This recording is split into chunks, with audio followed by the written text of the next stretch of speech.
Hello everyone, Porcelain Parasite here, again talking about the game project that I'm currently working on, the Septiplier Simulation. If you haven't heard about this project, I recommend you go and check out one of the two videos in the description that are the first couple of updates I've put out for the game.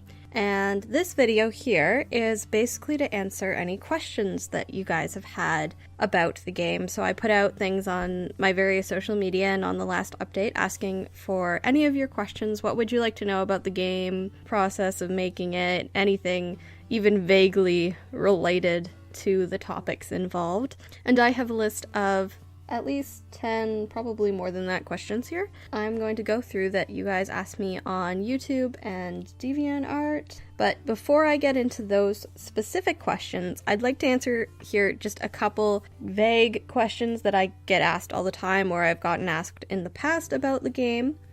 And for the first question, and the question I get asked most often, like all the time, is price. Like, how much will this game cost? Will it be free?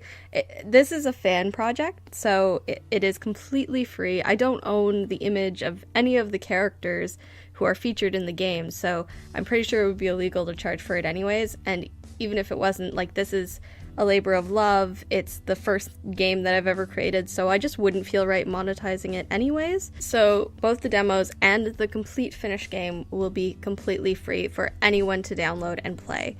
The second question I get asked a lot is what platforms will it be available on?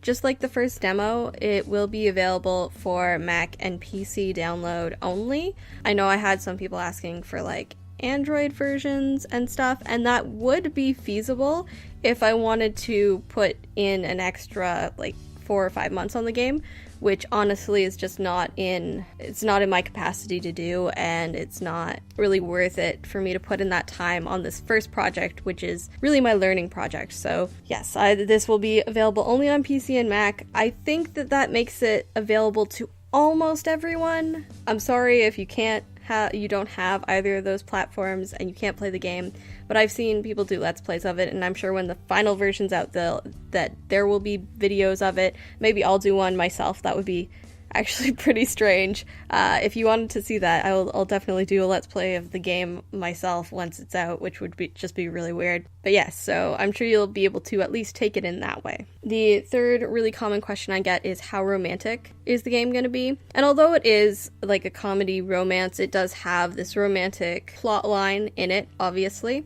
It is a comedy game, first and foremost. There is not going to be a lot of, or really any, like super sexy moments. I mean, there will be like some jokes or innuendo at a couple points, of course, things like that, but you're not going to see anything uncomfortable or explicit, because that would just be very strange considering that the characters are real people, and I'm just not comfortable with that either. So it is largely focused on comedy, and it's meant to be a game that potentially Jack or Mark could play if they wanted to, so it wouldn't make them uncomfortable either. Like, I make the game with that in mind, with them in mind, and if they saw this, if they saw any scene from this, would it make them uncomfortable? And I'm hoping the answer is no. I've put a lot of thought into that angle of it. Alright, so getting into the specific questions, which is fun. So Elastic Kitten 13 asks, how long do you plan to make the gameplay overall? This is a hard question to answer, because I'm not sure how long it is. I know how many scenes will be in the finished game and things like that, but I haven't tested to see how long it will be. I'd say one half the game, since it's split into two halves, half of the game should take, depending on how much you go into the little details or down little side paths or things, it'll probably end up being half an hour to 50 minutes long. That's an estimate for half the game, so that's like playing through one character path to one ending. Yeah, if you're gonna play like just once as Mark and once as Jack and you just go through it really fast, you could probably have it finished in an hour or two, and that's all the time that it would take you. But there are going to be multiple endings, so it might be the kind of thing where you can even spend more time with it, because you'll be able to go back through and find these other endings and different areas of the story that you haven't experienced before.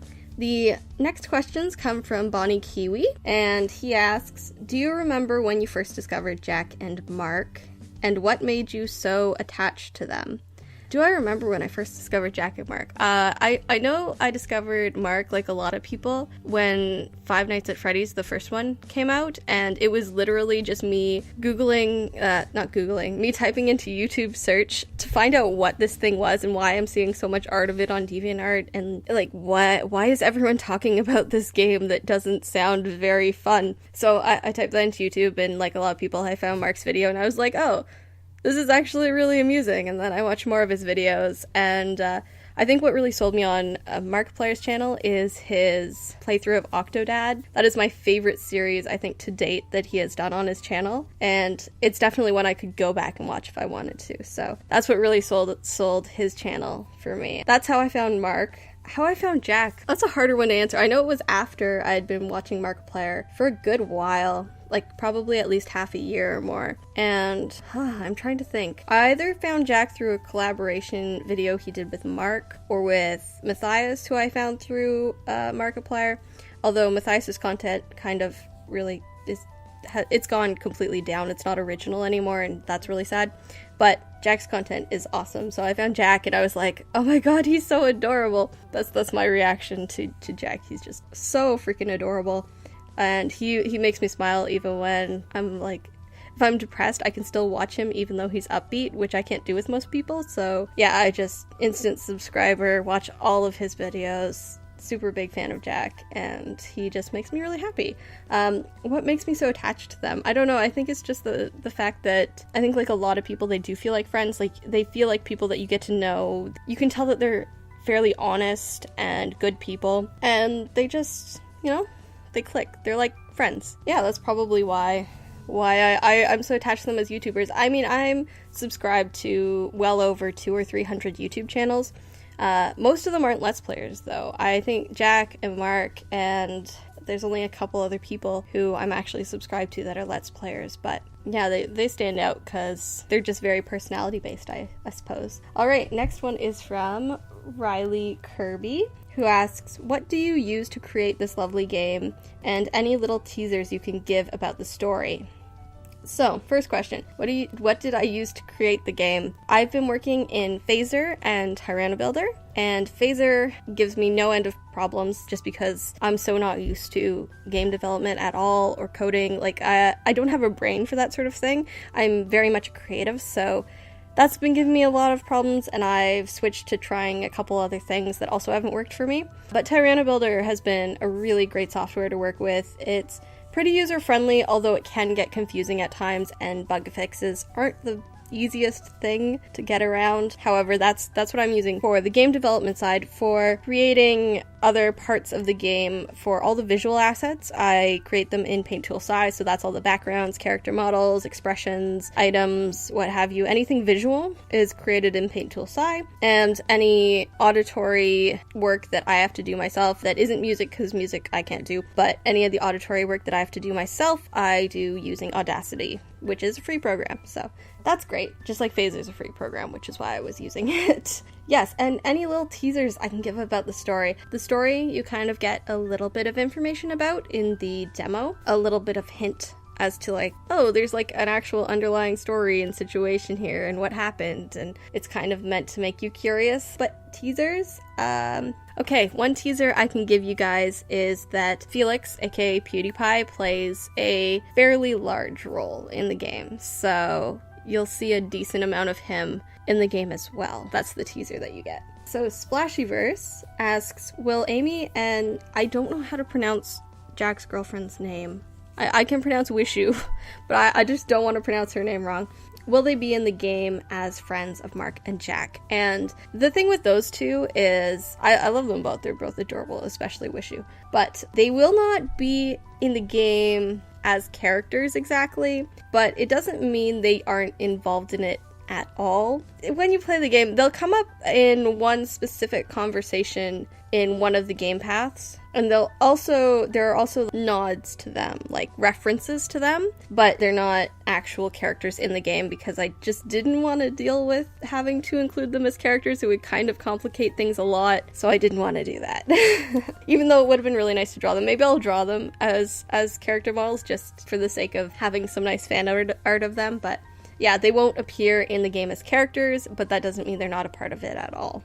Gamer Girl with an Xbox asks, is it hard to develop a game? And I'm probably not the best person to ask this to, because I am not a proper game developer, and like I said before, Tyranno Builder is fairly easy to use with not having a development background. Things like Phaser are harder to use without a development background. I'm more of a creative, so whenever bugs come up or I have to do like bits of coding myself, that stuff takes me forever. And that stuff is really hard, and sometimes trying to just fix one little thing will take me hours. And that's the really hard part of it, but it's also a really rewarding process when you figure something out and you get something to work and you play through it and it works. It's so rewarding. It's like you figured out a puzzle and you just get this really great rush of energy. So yeah, it's really hard, and I'm sure that developers of bigger games or more complex games than a visual novels are easier to make than other games, but I'm sure that other developers have a much harder time, and it's certainly time consuming, but it is very, very rewarding.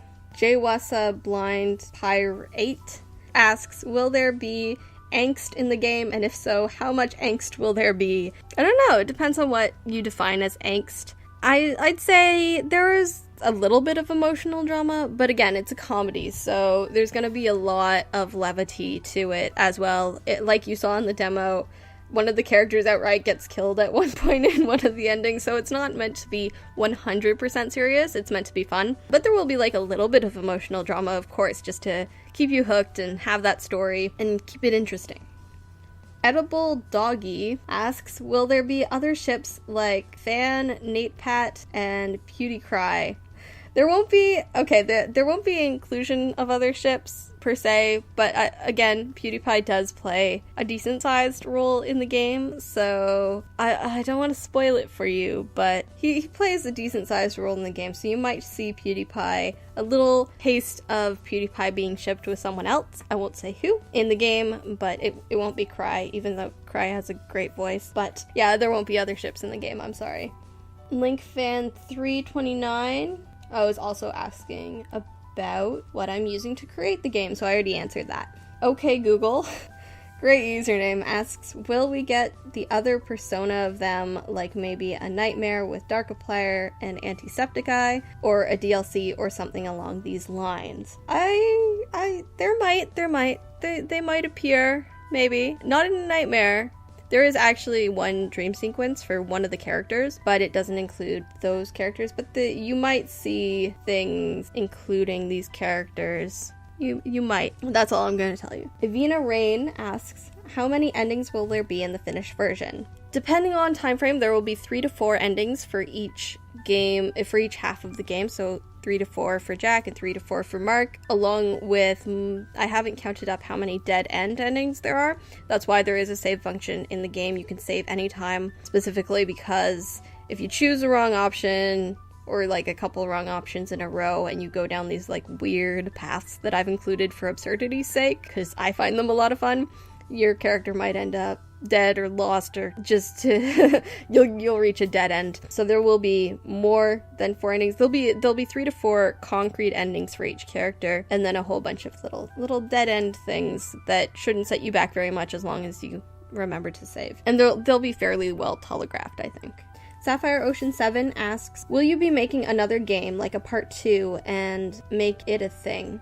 To answer this honestly, I don't plan on making a second Septiplier related game, simply because this is a huge project, and this is my first project creating a game. It literally started out as a short test of the software so that I could make something else related to other characters that I was more interested in, and it just sort of grew from there. I got more excited about the project and decided to turn it into a full game. After this though, although I won't be creating another Septiplier game after this, I do have plans and concept art and writing done for another game that I'm going to start that October, and I hope to finish in a couple months span. It's going to be a little bit shorter, but it's going to be very fun and comedy and also kind of spooky, and just mixing in a bunch of things that I like. It has to do with ghosts and cute girls, but it's not a horror game. You'll hear more about that project once this one finishes, and there might be a couple little hints about that upcoming project in this game, like a couple Easter eggs. But although I don't plan on making a second game, I will be keeping the character models and backgrounds and stuff around, and if I feel like it, if I really want to just make something fun, spend, you know, a weekend or something making something just to relax, I might come back to them and make little couple of scenes here and there that I'll post online and you guys can play with these characters. Like, I might make, you know, a short little Christmas game that takes 10-15 minutes or something like that to play, or make up different stories with these characters. I don't know. But yeah, it all depends sort of on how this process goes, and I do want to focus on making other games after this. This is my introduction into creating video games, and it's been a great introduction for me so far. But after this, I plan on making my own intellectual property games that I can potentially make a little bit of money off in the future, and I can start building part of my creative career on. I don't plan on having a career specifically in game development. I really see myself more as a writer, but a video game is a great way to tell a story, and it's a great way to get people to become interested in the stories that you're creating. It takes longer. I mean, writing a book takes really long time, I know that too from experience, but it does take a little bit longer to tell even a little story, but I really like it. I love the medium, and so after this project is done, I do plan to continue making games. You'll get updates about those projects and expanding my circles as well. I really hope that maybe a couple of people I meet along the way doing this project, maybe they'll help me on other projects in the future, and I can also help launch their careers in whatever they're doing, whether it be voice acting or art or whatnot. We can all help build each other up. That's really what I want. I'm making this game not only as a thank you to Mark and Jack, but also as a way of recognizing all the great talent that comes from the people in their communities. This is why I want to feature so much fan art in the game. This is why I'm going to include certain bits that I do, because I recognize that within any YouTube community, there are people in that audience who don't necessarily create YouTube videos themselves and don't necessarily have large audiences themselves, but sometimes they can still be really creative, really talented people. And I wanted to give back to them and feature them and build communities within those communities and boost other people up as well. I'm not only making this game to help boost myself up and teach myself these skills that I hope to use in the future, but to help other people with what they want to do in the future. And I think that's really one of the most important parts of it for me, and why it's so great getting questions about it and interacting with everyone. I think that's probably the best part of it for me and the whole reason that I keep doing this. So on that note, thank you all so much for your awesome questions. I really hope I didn't miss anyone. I'm pretty sure I got to everybody's questions. Thank you guys so much for watching. I might make another one of these videos in the future, so if you want to ask me questions in the comments, I'll probably answer them right in the comments, but I might make another video in the future if I get enough of them. And I plan to be making another update video about the game next month. I will be away for the next few days because I'm going away to celebrate my birthday, but after that I'll definitely be back to answering comments and working on the next update video and more of the game itself. Also, as a thank you to one of you guys, I have used a random number generator to pick one of you guys who asked a question, and that person, I will send you a note on Deviantart or an email if you ask me one of the questions here on YouTube, and feel free to send me a picture of an OC character or yourself, and I will put you as one of the characters in the background of a game. It'll either be at the convention or in the airport or whatnot. I mentioned this on DA but not on YouTube before, but let's see who it is. Alright, so that is number 7. So number 7 is Edible Doggy. So Edible Doggy, please don't send me a picture of an actual edible dog. I mean, I guess all dogs would technically be edible, but I will be contacting you on Deviantart because your question's from there, and we can set that up. But yeah, thank you all for asking me questions. I appreciate all of them, and I appreciate all of your support, just as always. Thank you guys for watching, and I will see you guys in the next video. Bye!